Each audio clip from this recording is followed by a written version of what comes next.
सर्वेभ्यो नमो नमः। आज हम 10वीं कक्षा का जो चौथा पाठ है शिशु लालनम, उसके प्रश्न उत्तर करेंगे। तो अभी हम प्रश्न पढ़ना शुरू करते हैं। जो पहला प्रश्न है उसमें आपको क्या करना है, एक पदेन उत्तरम लिखत है, एक पद में उत्तर लिखने हैं। तो पहला प्रश्न है कुश लवऊ कम उपसृत्य प्रणमतः। जो कुश और लव है वो किसके पास जाकर के नमस्कार करते हैं, तो वो राम के पास जाकर के करते हैं, तो उत्तर होगा रामम।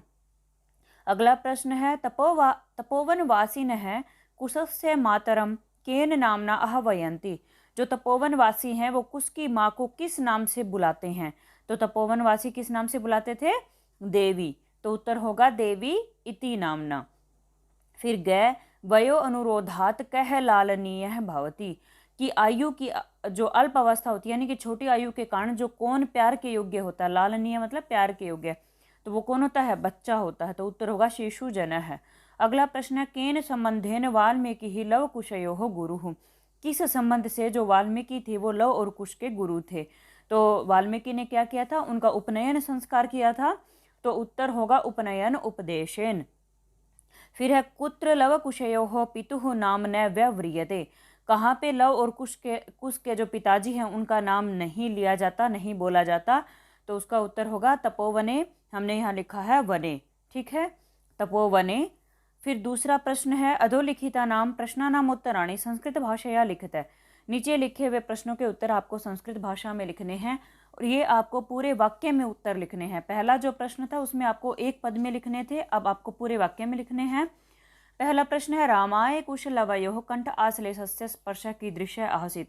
राम के लिए कुश और लव का गले मिलने का जो स्पर्श था वो कैसा था, तो वो हमने पाठ में पढ़ा था कि हृदय ग्राही था, हृदय को अच्छा लगने वाला था। तो आप कीदृशः की जगह पे हृदय ग्राही लिखिए, बाकी पूरी की पूरी लाइन यूं की यूं लिखेंगे तो भी आपका प्रश्न सही होगा। रामाय कुश लवयोः कंठ आश्लेषस्य स्पर्शः हृदय ग्राही आसीत्। अगला प्रश्न है राम है लव कुशौ कुत्र उपवेशयितुं कथयति। राम जो है वो लव और कुश को कहाँ बैठने के लिए कहते हैं, तो कहाँ बैठने के लिए कहते हैं, वो आसन पर, अपने सिंहासन पर बैठने के लिए कहते हैं। तो कुत्र की जगह पे आप लिखो अर्ध आसने, आधे आसन पर, बाकी पूरी की पूरी लाइन यूं की यूं लिखेंगे, आपका उत्तर सही होगा। राम है लव कुशौ कुश लवौ अर्धासने उपवेशयितुं कथयति। अगला प्रश्न है बाल भावात हिम करः कुत्र विराजते। कि बचपने के भाव से, लड़कपन के भाव से जो चंद्रमा होता है, हिमकर कौन होता है, चंद्रमा, कहाँ पे सुशोभित होता है, तो कहाँ, शंकर के सिर पे, शिव के सिर पे, तो उत्तर होगा शंकरस्य मस्तके। कुत्र की जगह पे आप लिखेंगे शंकरस्य मस्तके, पूरी लाइन यूं की यूं, बाल भावात हिमकरः शंकरस्य मस्तके विराजते। अगला प्रश्न है कुश लवयोः वंशस्य कर्ता कः है। कुश और लव के वंश का कर्ता कौन है, तो उनके वंश का कर्ता कौन है, सूर्य है। उत्तर होगा कुश लवयोः वंशस्य कर्ता सूर्य है। केन संबंधेन वाल्मीकि कुश लवयोः गुरुः आसीत्। किस संबंध से जो वाल्मीकि हैं वो कुश और लव के गुरु थे, तो उन्होंने उनका उपनयन संस्कार किया था, इसलिए तो हम कहेंगे उपनयन उपदेशेन, या लिखेंगे दीक्षा संबंधेन वाल्मीकि कुश लवयोः गुरुः आसीत्। ठीक है, अगला प्रश्न है कुश लवयोः मातरम वाल्मीकि केन नामना आह्वयति। कुश और लव की जो माँ है उनको वाल्मीकि किस नाम से बुलाते हैं, तो वो क्या कहते थे, बहू, ऐसा कहते थे। तो आप जो केन है उसकी जगह पे लिखेंगे वधु इति। कुश लवयोः मातरम वाल्मीकि ही वधु इति नामना आह्वयति। कुश और लव की माँ को वाल्मीकि वधु, बहू ऐसा कह करके बुलाते हैं। अगला प्रश्न देखते हैं रेखांकितेषु पदेषु विभक्तिम तत्कारणम च उदाहरण अनुसारम निर्दिशत है। जो रेखांकित पद है यानी कि अंडरलाइन जो है, जिसके नीचे लाइन खिंची हुई है, उस पद में आपको विभक्ति बतानी है कि कौन सी विभक्ति है और उस विभक्ति का कारण, कि ये विभक्ति यहाँ पे क्यों लगी वो बताना है। यथा जैसे कि उदाहरण दिया गया है राजन अलम आति दाक्षिण्यन, कि राजा ज़्यादा उदारता मत दिखाओ या मत करो। तो इसमें जो है एक लाइन में विभक्ति लिखा हुआ है और एक में उसका तत्कारणम लिखा हुआ है। तो विभक्ति यहाँ पे क्या है, तृतीय विभक्ति है, और कारण क्या दिया कि यहाँ पे अलम आया है। अलम शब्द जिस भी वाक्य में होगा वहाँ तृतीय विभक्ति लगती है। तो अगला हम देखते हैं राम है लव कुशौ आसनार्धम उपवेशयति।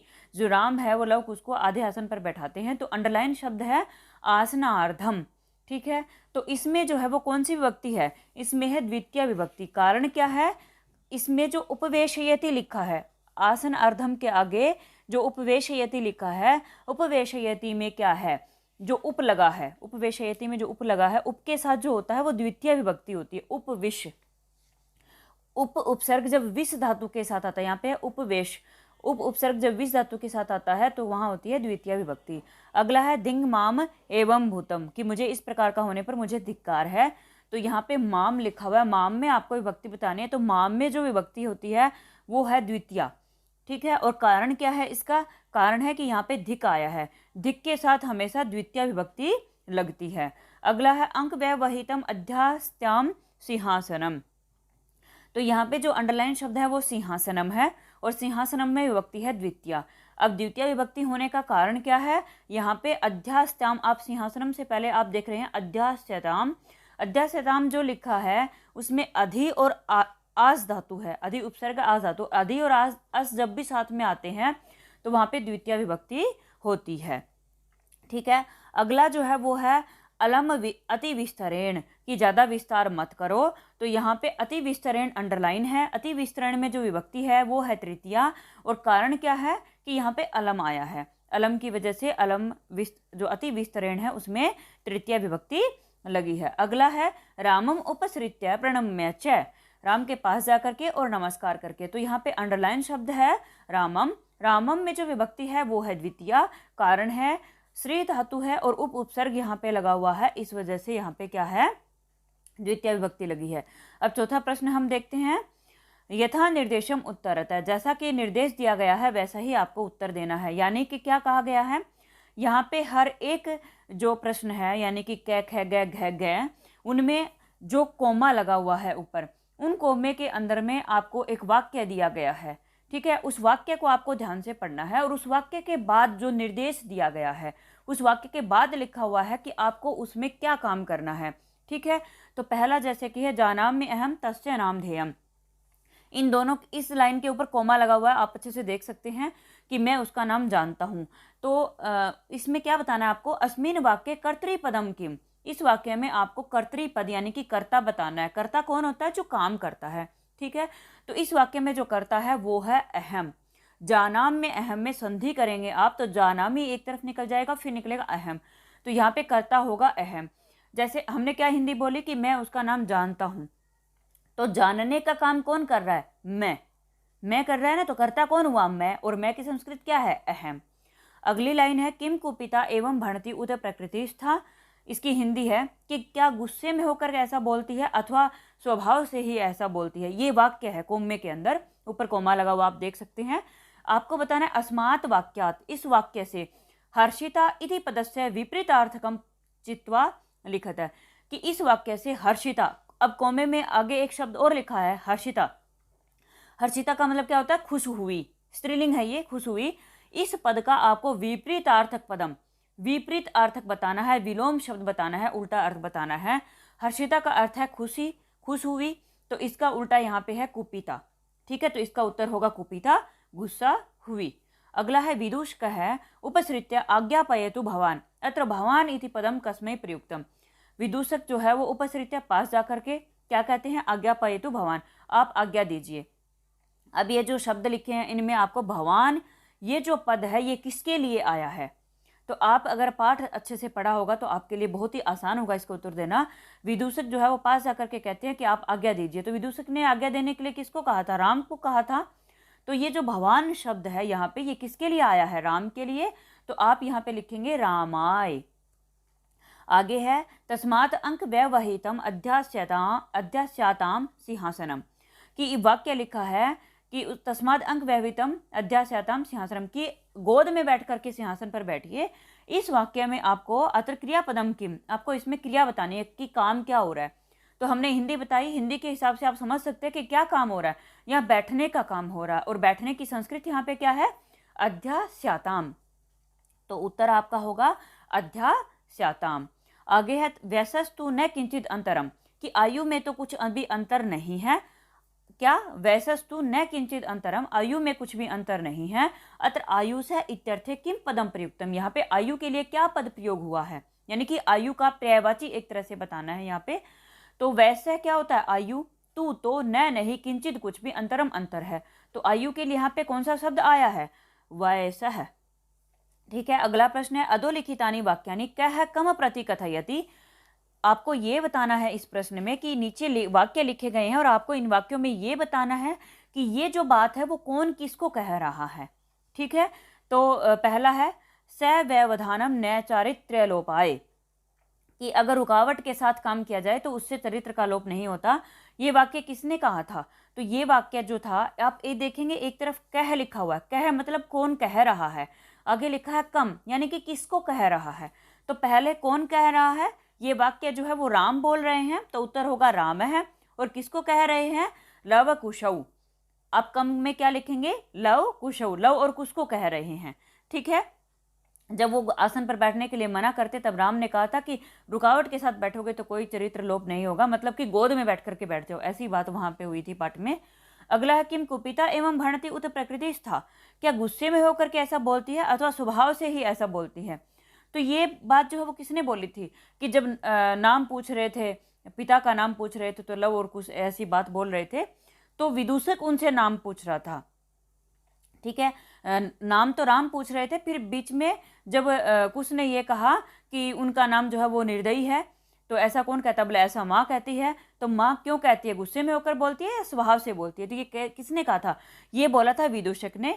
तो कह कि सामने आएगा विदूषक है, और किसको कहा था, लव और कुश को। तो अगले में कम के सामने आप लिखेंगे लव कुशौ। अगला है जाना में अहम तस्य नाम धेयम, मैं उनका नाम जानता हूँ।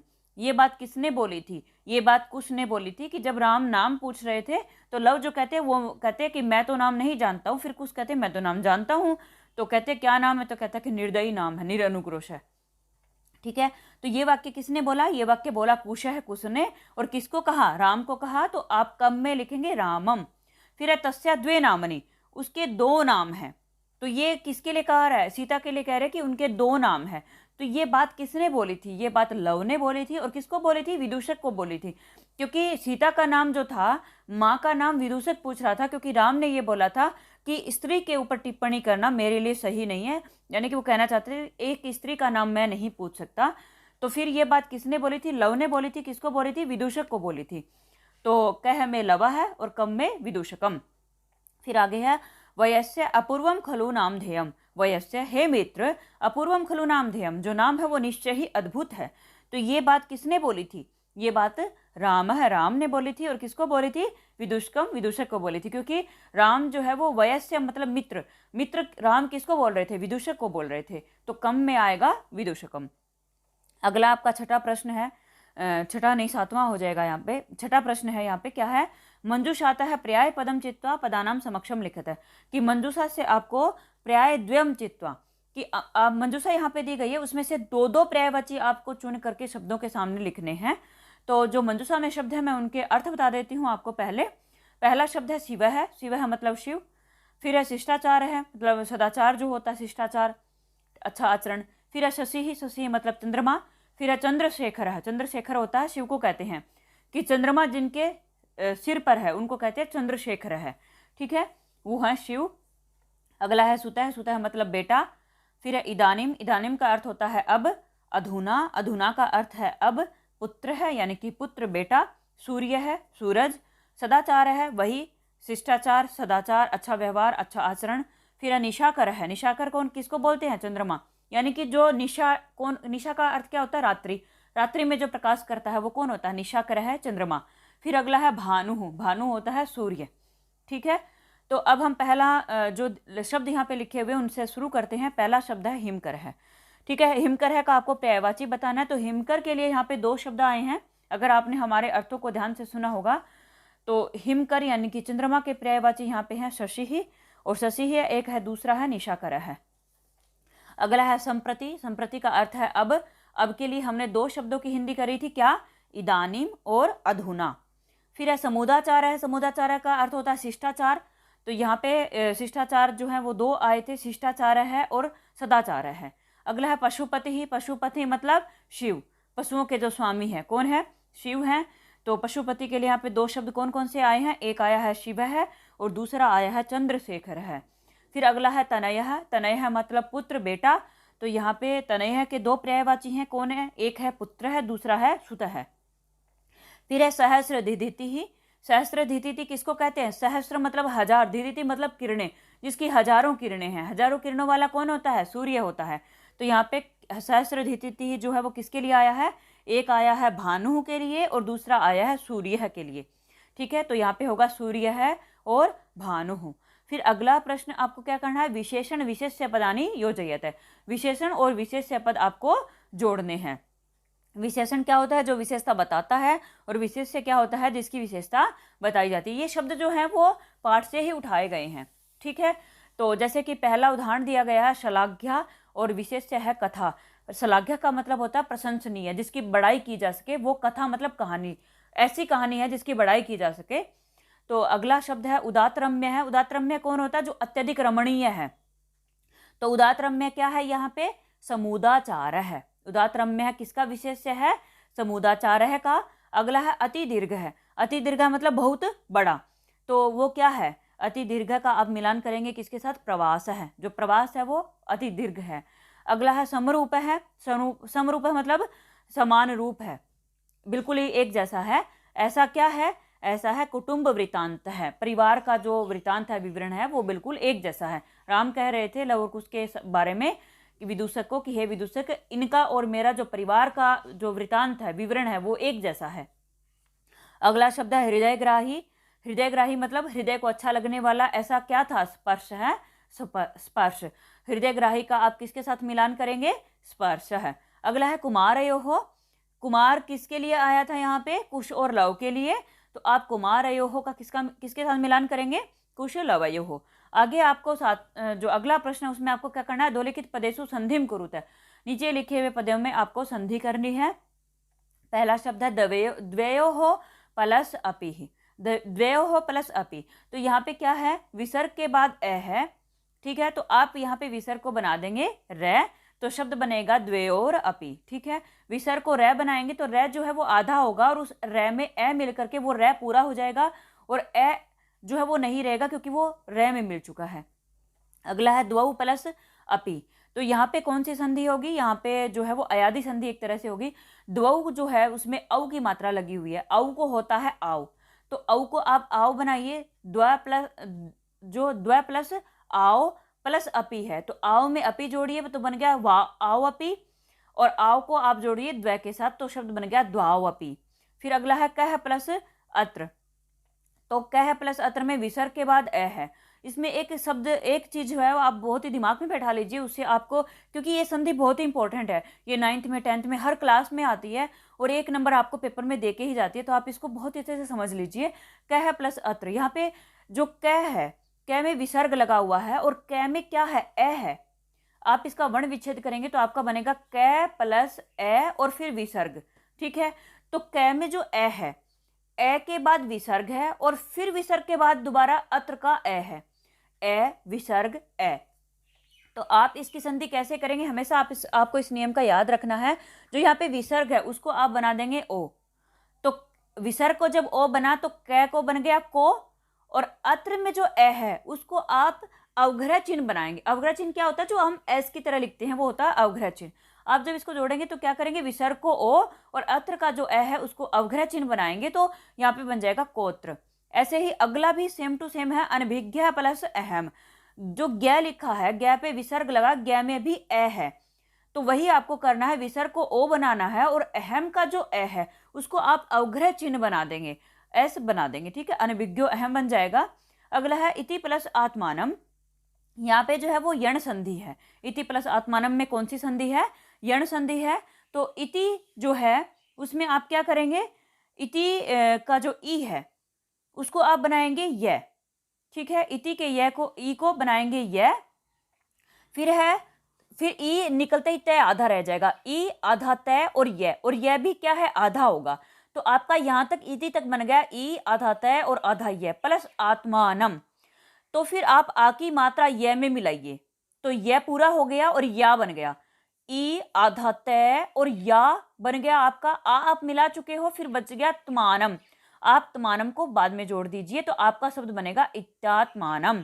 ठीक है, अगला जो है आपको उसमें क्या करना है, अधोलिखित पदेषु विच्छेदम कुरुत है, नीचे लिखे हुए पदों में आपको विच्छेद करना है, संधि विच्छेद करनी है।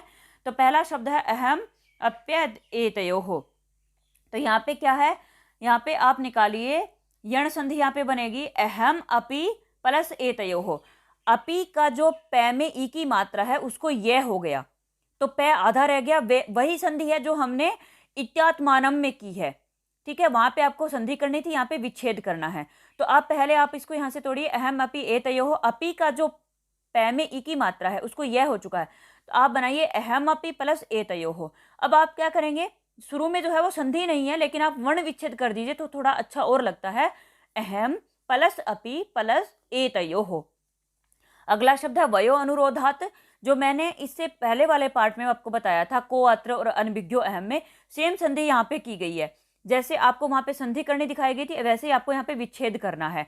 तो आप क्या करेंगे, वयो जो है उसका वय है बनाइए, वो की मात्रा को विसर्ग बना दीजिए, वय है प्लस जो अवग्रह चिन्ह है उसको ए बना दीजिए, तो वय है प्लस अनुरोधात ये बन जाएगा। अगला है समान अभिजनऊ, इसमें क्या है, दीर्घ संधि है, दीर्घ आ हो रखा है, समान प्लस अभिजनऊ, समान में ए और अभिजनऊ का ए, दोनों ए मिलकर के आ बन जाएंगे, दीर्घ संधि होगी।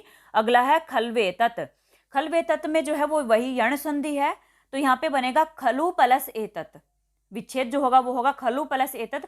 खलु में जो ल में उ की मात्रा है उ को हो जाएगा वै, और जैसे ही उ को वै होगा तो ल रह जाएगा आधा, और जो एतत् के ए की मात्रा है वो वै पे लग जाएगी, तो शब्द बनेगा खलवेतत्। और अगर आपको संधि अच्छे से समझनी है तो हमने संधि की अलग से 11 वीडियोस बनाई हुई, छोटी छोटी वीडियो हैं, आपको वहां से संधि बहुत अच्छे से समझ में आ जाएंगी, तो आप हमारी वो वीडियोस भी देख सकते हैं। अब हम आखिरी प्रश्न करते हैं। एक बात और, हमने ये जो वीडियो है इसमें जितनी भी बुक मार्केट में चले, क्योंकि कुछ बच्चों को पुरानी बुक मिल जाती है, कुछ को पुरानी बुक नई बुक मिल जाती है, तो उसमें प्रश्नों का थोड़ा हेरफेर हो जाता है, तो हमने दोनों तरह के प्रश्न डाल दिए हैं। जो आखिरी प्रश्न है वो न्यू बुक में नहीं है, तो हम उस प्रश्न को कर लेते हैं। उसमें आपको क्या करना है कि उदाहरणम अनुसृत्य अधोलिखित पदेषु प्रयुक्तम प्रकृतिम प्रत्ययम च लिखित है, प्रकृति और प्रत्यय को अलग करना है, धातु और प्रत्यय को एक तरह से उसमें अलग करना है, आप वो करेंगे। तो पहला जो यथा, जैसे कि उदाहरण दिया गया आसनम, आसनम में आस धातु यहाँ पे बताई है और प्रत्यय बताया है ल्युट, ल्युट प्रत्यय है यहाँ पे। तो जैसे कि एक लाइन में पदानी लिखे हैं, दूसरे में प्रकृति लिखे हैं, और आखिरी जो है उसमें प्रत्यय लिखे गए। पहला शब्द है युक्तम, युक्तम में जो धातु होगी वो होगी युज धातु और प्रत्यय होगा कत प्रत्यय। ठीक है, तो शब्द बनेगा युक्तम। अगला है भाजनम, भाजनम में प्रकृति यानी कि धातु जो है वो भाज और प्रत्यय जो है वो है ल्युट। फिर है शालीनता, शालीनता में शालीन शब्द है और तल प्रत्यय है। ठीक है, प्रकृति में धातु भी होते हैं और शब्द भी होते हैं, पद भी होते हैं। फिर है लालनीय है, लालनीय में लल जो है वो धातु है और लालनीय में एक णिच प्रत्यय भी है, णिच की वजह से बना लाल। ठीक है, और फिर है अनियर प्रत्यय, सही प्रत्यय कौन सा है, अनियर प्रत्यय। यहाँ पे छदत्वम है, आगे छदत्वम में छद धातु है और त्व प्रत्यय है, शब्द बना छदत्वम। फिर है सन्निहित है, सन्निहित में सम उपसर्ग है, सम उपसर्ग आप अलग करेंगे। फिर निधा, नी भी उपसर्ग है, धा धातु है, सम प्लस नी प्लस धा और प्रत्यय होगा कतः प्रत्यय। ठीक है, फिर है सम्माननीय, सम्माननीय में सम उपसर्ग है, उमाननीय शब्द है, यहाँ पे पद है और इसमें प्रत्यय जो है वो है टाप प्रत्यय है। सम्माननीय स्त्रीलिंग शब्द है, स्त्रीलिंग बनाने के लिए हम टाप प्रत्यय का प्रयोग करते हैं। इस प्रकार हमने ये जो 10वीं कक्षा का चौथा पाठ है उसके प्रश्नोत्तर किए। अगर आपको हमारी वीडियो पसंद आए तो लाइक, शेयर और सब्सक्राइब कीजिए, और इससे संबंधित जो भी सुझाव है वो आप हमारे कमेंट बॉक्स में लिख सकते हैं। धन्यवाद।